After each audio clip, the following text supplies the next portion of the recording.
Shalom Israel. Call Halal Yahweh Bashem Mashiach Yahweh Shai. This your King and Shepherd coming with another message of daily edification today. Alright. Brought to you through the spirit and power of Yahweh Bashem Mashiach Yahweh Shai. All praises due. You know, when we started out way back in 2018, if you look at the road that has been traveled to get here, man, so many people that started out here are no longer here. Some fell off through the shaking, you know, with them killing the channels off, and they've done everything they can to shut everything down. You know what I mean? But all praises, the Most High gave me the wisdom and the ability to set up, you know, ghost channels to where if they mess with one, we could slide to the next one, you know. But I mean, this devil been shaking us from start to finish. Not to mention,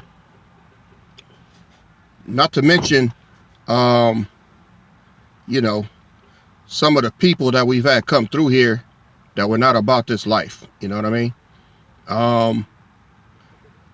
Anybody that started here, I showed them love, and I showed them sincere brotherhood, sisterhood, fatherhood, whatever type of relationship that they desire to have with me, I had so with them.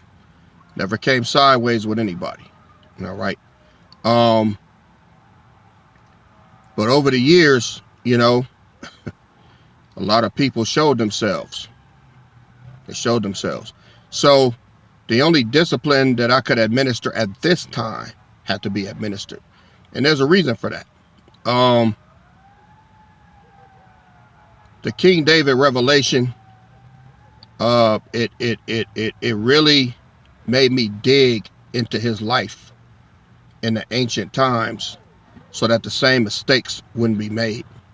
And one thing that I learned about King David in the ancient times was that he had number one, he had a woman problem. All right, that's number one. As far as,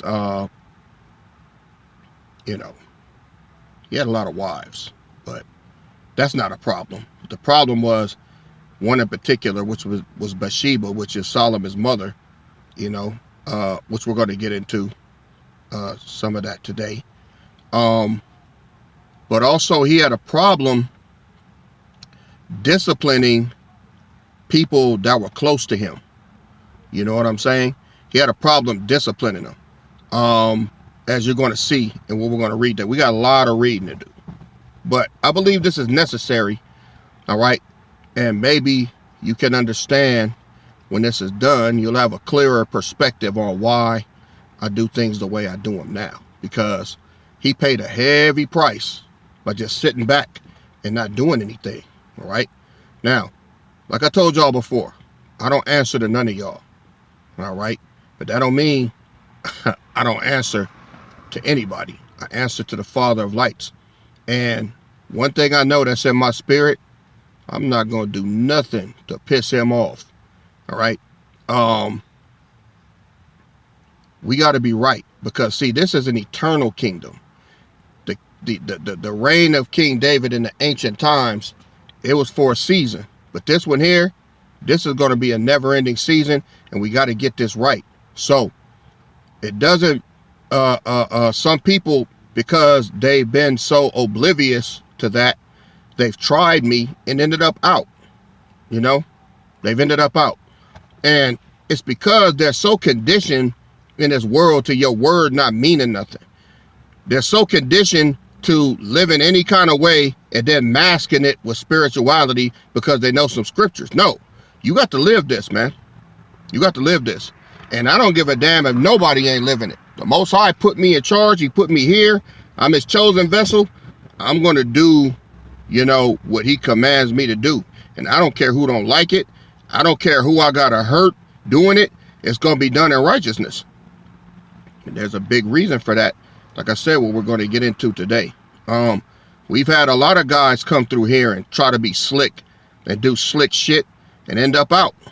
And then they want to sit, you know. I see a lot of y'all on the comment boards, man, but you know what the fuck you did. You just never thought you'd be held accountable for it, because in this world, nobody gets held accountable for anything. I see you out there, Doug, and I know you still listening. But see, you forgetting what you did to the deputy commander. All right? Yeah, he was behind bars, but the Most High was working on him with something. Right? And you took his fucking money that the brothers were sending. You took the shit away from him and then lied and said that the Cash App was down so I wouldn't find out. You stole all kind of fucking money. And he behind bars, man, in High Power, Twin Towers. All right? Someplace where I know you wouldn't last. Okay? You did that. All right? And you took his fucking money, man. He's sitting here, all praises the Most High put him in position where he was still able to eat. But behind bars, that commissary, man, is a matter of life and death. Because if ain't nobody looking out for you out here, you just go without. Then you lied to the brother saying, oh, he ain't going to be out. You don't know what the Most High was going to do. See, but that's some wicked ass shit. So the Most High, he engineered your spirit to get corrupt like it did at the Kasas. All right? You sat here and fucked a woman that I've known for years. She was like a little sister to me. All right? But guess what? When it came time, fuck that relationship. Threw both of you motherfuckers out. So you can sit on the comment board all you want. What you need to do is you need to sit back and analyze what the fuck you did. And quit sitting here commenting like you ain't done nothing, like, oh, a little time has passed. No. What you did ain't gonna be erased. That was wrong for you to do that. You lied to the brotherhood, and then you snubbed the brother. So what? He behind bars. Peter was behind bars. Joseph was behind bars. All right. A man of the Lord is not exempt from going to jail. And just because he went to jail doesn't mean he's guilty in this wicked ass society. That's something you should have understood. But nevertheless, it ended up in you getting rejected out of here. All right. So I don't think I forgot, because I never will. And look at the irony of this. All right. Haras is a member of my household now. So talk about going, you know, and he's a great deal of help to me. All praises. He's a great deal of help because I'm compromised right now. All right. But you fucked up, man. So you never know how the Most High is going to do things and maneuver you into a position that you never saw coming. So, Royal House, I want to begin reading about David's folly. See? And this is why we're not going to have this in this age. Okay? David was a young man back then. He didn't really know anything about rulership. He was a shepherd. And he got caught up. But the thing is, he always knew how to get back to the Most High, man. He had a heart for the Most High. So he took his punishment. But his punishment was severe. Right? I want y'all to focus on that. I'll do my little sound bites in like I like doing as we read. But the scriptures are pretty self-explanatory. So if you've never read the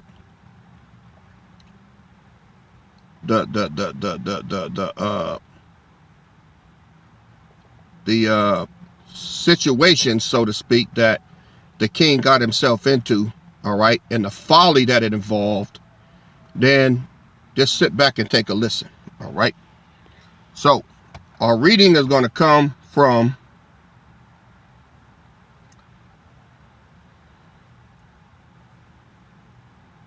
Second Samuel chapter 11. All right, we're going to start there. And before I get to that, I would like to give a definition of the word folly. It says a lack of good sense, foolishness. That's basically all it is. See, when you treat your salvation as if it's nothing, you'll lose it And I ain't gonna say lose it. It's just gonna prove that you never had it. This is supposed to be paramount to you. Nothing is supposed to get in your way with this. Nothing is to be more important than this. This is the most important thing that you could ever have. So if you're dumb enough to lose it on some folly, hey. But like I say, I'm gonna have the Most High discipline in me. I don't give a fuck. I don't give a shit if it was my mama. Her ass get kicked out too. All right? And I'm not playing. All right? So this is why things are the way they are. And this is the order of things. Let's begin our reading. 2 Samuel chapter 11, starting at verse 1. And it came to pass after the year was expired, at the time when kings go forth to battle, that David sent Joab and his servants with him, and all Israel, and they destroyed the children of Ammon. Now you know that's Mau Mau, all right? That's the Japanese. You got the Moabites and you got the Ammonites. The Moabites are Chinese, the Ammonites are Japanese. That's Mau Mau, all right? And they destroyed the children of Ammon and besieged Rabbah, but David tarried at Jerusalem. Now, he's supposed to be out there fighting, all right? He didn't do that. So you know all the men is gone. And he back there with all them women. And he's the king. You dig what I'm saying? Verse 2. And it came to pass in an evening tide that David rose from off his bed and walked up on the roof of the king's house. And from the roof he saw a woman washing herself. And the woman was very beautiful to look up on. And David sent and inquired after the woman, and one said, Is not this Bathsheba, the daughter of Eliam, the wife of Uriah the Hittite? And David sent messengers and took her, and she came in unto him, and he lay with her, for she was purified from her uncleanness. And she returned unto her house. And the woman conceived, and sent and told David, and said, I am with child. And David sent to Joab, saying, Send me Uriah the Hittite. And Joab sent Uriah unto David. And when Uriah was come unto him, David demanded of him how Joab did, and how the people did, and how the war prospered. And David said to Uriah, Go down to thy house, and wash thy feet. And Uriah departed out of the house, and there followed him a mess of meat from the king. But Uriah slept at the door of the king's house with all the servants of the Lord, and went not down to his house. And when they had told David, saying, Uriah went not down unto his house, David said unto Uriah, Camest thou not from thy journey? When then didst thou not go down into thy house? Now y'all know what he's doing. David wanted Uriah to sleep with his wife, because there wasn't no DNA test back then. Baby comes out, Uriah slept with his wife. Oh, she's pregnant. Congratulations, Uriah. Hey, you're a father, that a boy. No. See, the Most High will catch you in your shit, man. And Uriah said unto David, The ark and Israel and Judah abide in tents, and my lord Joab and the servants of the Lord are encamped in the open fields. Shall I then go into my house to eat and drink, and to lie with my wife? As thou livest, and as thy soul liveth, I will not do this thing. See, Uriah had integrity. He said, I'm not going to enjoy my wife while my brothers in arms are out there fighting and dying and getting at war. He said, I want to be out there with them. See? And David said to Uriah, Tarry here today also, and tomorrow I will let you depart. So Uriah abode in Jerusalem that day and the morrow. And when David had called him, he did eat and drink before him, and he made him drunk. And at evening he went out to lie on his bed with the servants of his Lord, but went not down to his house. And it came to pass in that morning that David wrote a letter to Joab, and sent it by the hand of Uriah. Put the letter in his hand, all right? And he wrote in the letter, saying, Set ye Uriah in the forefront of the hottest battle, and retire ye from him, that he may be smitten. And it came to pass, when Joab observed the city, that he assigned Uriah unto a place where he knew that valiant men were. And valiant men, I believe those were the archers. He took Joab to a place where they had, archers. Now, Uriah was a mighty man. He was able to wipe out 200 to 300 men by himself on a battlefield swinging that sword. But nobody could stand against the archers because they killed you from a distance. All right. So, verse 17. And the men of the city went out and fought with Joab. And there fell some of the people of the servants of David, and Uriah the Hittite also. Then Joab sent and told David all the things concerning the war, and charged the messenger, saying, when thou hast made an end of telling the matters of the war unto the king, and if so be that the king's wrath arise, and he say unto thee, wherefore approach ye so nigh unto the city when ye did fight? Know ye not that they would shoot from the wall? See, these are the archers who smote Abimelech the son of Jerubasheth. Did not a woman cast a piece of millstone upon him from the wall, that he died in Thebez? Why went ye nigh to the wall? Then say thou, thy servant Uriah the Hittite is dead also. So the messengers went and came and showed David all that Joab had sent him for. And the messengers said unto David, surely the men prevailed against us, and came out unto us into the field, and we were upon them even unto the entering of the gate. And the shooters shot from off the wall upon thy servants, and some of the king's servants be dead, and thy servant Uriah the Hittite is dead also. Then David said unto the messenger, thus shalt thou say unto Joab, let not this thing displease thee, for the sword devour one as well as the other. Make thy battle more strong against the city, and overthrow it, and encourage thou him. And when the wife of Uriah heard that Uriah her husband was dead, she mourned for her husband. And when the morning was past, David sent and fetched her to his house, and she became his wife, and bare him a son. But the thing David had done displeased the Lord. So, problem solved. Joab, take Uriah to the hottest part of the battle, and he's gonna have an unfortunate accident. That's some fucked up shit, man. See, the Most High sees your ass, man. You might get away from man. Man might not be able to see you. Look, I'm here. I can't see everything everybody doing. But when you're doing some sneaky, down low, grimy, dirty ass nigga shit, best believe the Most High is right there watching your ass. Okay? So, now, Uriah the Hittite is dead. And he was one of David's most faithful soldiers, man. He would have died for him. He did die for him. He has so much integrity, he wouldn't even lay with his wife when all his brothers was out there fighting. See, this is the type of integrity that we have to have in the kingdom. Men of their word. Women of their word. Shit. That say what they mean and mean what they say. You dig what I'm saying? But the Most High is documenting every word, man. Believe that. So, let's move on to the next passage. 2 Samuel chapter 12, verse 1. And the Lord sent Nathan unto David, and he came unto him and said unto him, hey, king,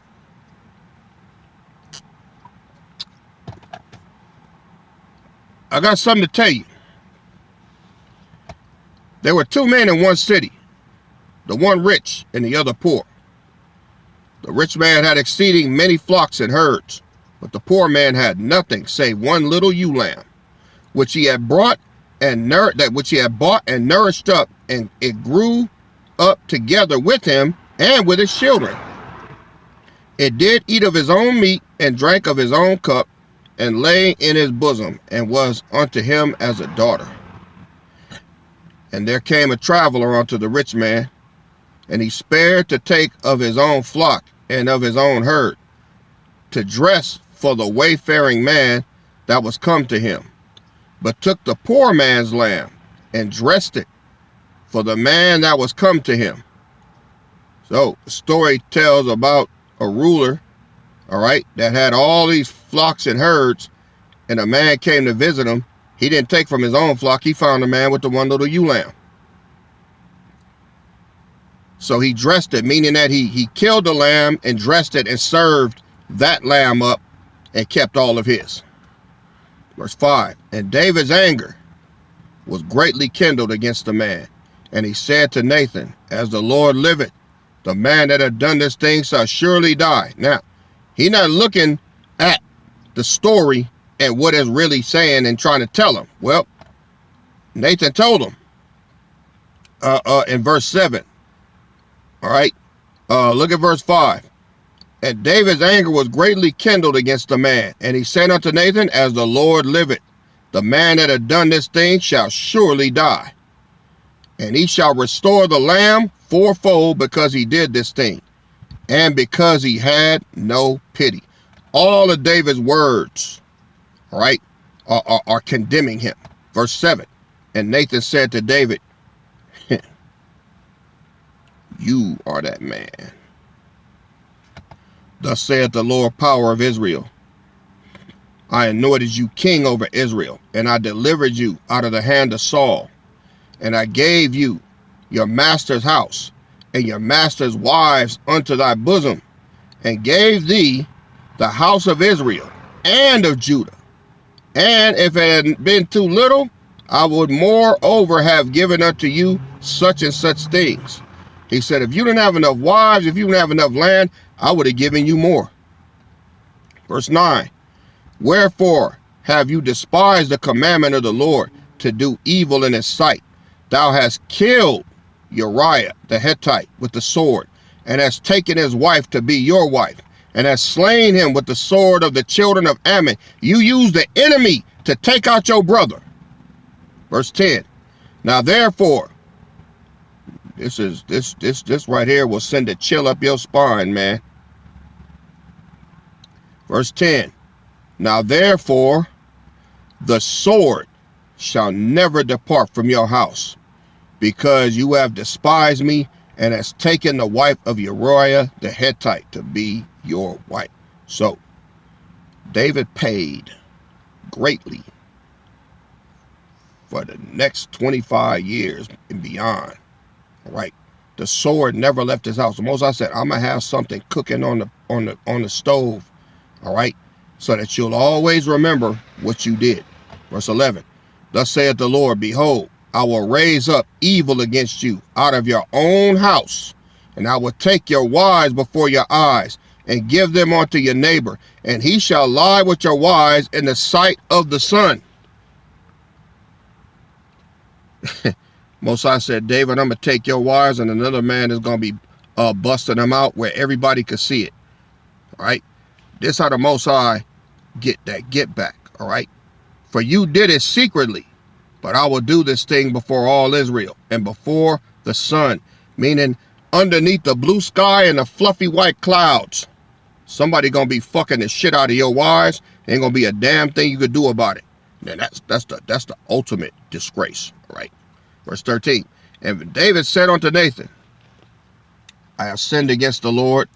And Nathan said unto David, the Lord hath also put away thy sin. Thou shalt not die.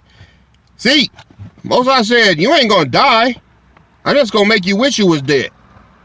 I'm gonna make you wish you can get a clean start, but you won't. Verse 14. Howbeit, because by this deed you have given great occasion to the enemies of the Lord to blaspheme, the child also that is born unto thee shall surely die. See, when you do some underhanded, sneaky nigga shit, and you claiming to be an Israelite, you ain't only embarrassing yourself, you embarrassing the Father of lights, man. You got all these other nations, you got the true name, you got the true character, you got the true everything, the law of liberty, the commandments, all that. David had all of that, and he put it all on the line for some coochie. And he's saying, you made me look bad. Got to pay for that. And he said, the child that is born of thee shall surely die. Verse 15. And Nathan departed unto his house. And the Lord struck the child that Uriah's wife bare unto David, and it was very sick. David therefore besought the power for the child, and David fasted and went in and lay all night upon the earth. And the elders of his house arose and went with him to raise him up from the earth, but he would not, neither did he eat bread with them. And it came to pass on the 7th day that the child died. And the servants of David feared to tell him that the child was dead. For they said, Behold, while the child was yet alive, we spake unto him, and he would not hearken unto our voice. How will he then vex himself if we tell him that the child is dead? But when David saw that his servants whispered, David perceived that the child was dead. Therefore David said unto his servants, Is the child dead? And they said, He is dead. Then David arose from the earth and washed and anointed himself and changed his apparel and came into the house of the Lord and worshiped. Then he came to his own house, and when he required, they set bread before him and did eat. Then said his servants unto him, What thing is this that you have done? You did fast and weep for the child while it was alive, but when the child was dead, thou did rise and eat bread. And he said, While the child was yet alive, I fasted and wept. For I said, Who can tell whether the power will be gracious to me, that the child may live? But now he is dead. Wherefore should I fast? Can I bring him back again? I shall go to him, but he shall not return unto me. See, so David already knew, man. All right. He said, maybe he'll be gracious. But when the Most High tell you something, if he said the child shall surely die, it wasn't no way around that. See, David was in his feelings. 24. And David comforted Bathsheba his wife, and went in unto her, and lay with her, and she bare a son, and called his name Solomon, and the Lord loved him. See, right after that, the Most High sent King Solomon down. All right, right after that baby died. Verse 25. And he sent by the hand of Nathan the prophet, and he called his name Jedediah, because of the Lord. Verse 26. And Joab fought against Rabbah of the children of Ammon, and took the royal city. And Joab sent messengers to David and said, I have fought against Rabbah, and have taken the city of waters. Now therefore gather the rest of the people together, and encamp against the city, and take it, lest I take the city, and it be called after my name. He told David, you need to get down here, because I'm about to conquer this city. And you know, if you conquer the city, that city went under your name. So Joab brought them to the brink of surrender, and then called David to come in and make it official. 29. And David gathered all the people together and went to Rabbah, and fought against it, and took it. And he took their king's crown from off his head, the weight whereof was a talent of gold with the precious stones. And it was set on David's head, and he brought forth the spoil of the city in great abundance. Now, when it says that he put the crown up on his head and it was worth a talent of gold, y'all want to know how big they was back then? A talent of gold is between 75 and 100 pounds. Can you imagine a 100-pound crown on top of your head? This is how big the Ammonites were, and this is how big the Israelites were. Go to a gym and put 3/4 or 325-pound weights on your head and see how heavy it is.